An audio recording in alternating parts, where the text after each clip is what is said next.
கோடிகளை வைத்திருந்தாலும் ஒரு நோயை கொடுத்தால் அந்த கோடிகள் மருத்துவமனையில் கழிந்துவிடும். ஒரு 100 ரூபாயை கொடுத்திருந்தாலும் அல்லாஹ் அதில் நோய் இல்லாத வாழ்வை கொடுத்திருந்தால் அல்லாஹ் அக்பர். எது ரிஸ்க்? எந்த ரிஸ்கில் அல்லாஹ் பரக்கத் செய்திருக்கிறான்? சுப்ஹானல்லாஹ். அல்லாஹ்வுடைய அந்த நிலைப்பாட்டில், அல்லாஹ்வுடைய அந்த நிலையில் அல்லாஹ்வை ஏற்று வாழ்பவர்கள் வெற்றி அடைவார்கள். ஏழ்மை சிறந்தது. செல்வத்தில் அல்லாஹ்வை வரம்பு மீறுவதை விட ஏழ்மை சிறந்தது. அவர்களுடைய காரியங்களை எல்லாம் அல்லாஹ் ஒன்றிணைப்பான்.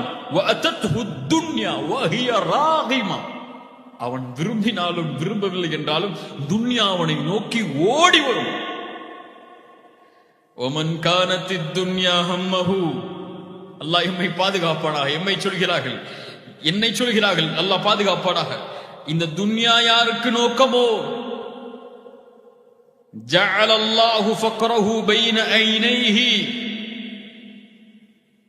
அல்லாஹ் நம்முடைய நிலையை சீர்படுத்தட்டும். அல்லாஹ் ஏழ்மை அவர்களுடைய கண்களுக்கு முன்னால் ஆக்கி விடுவான். எந்த ஏழ்மையை?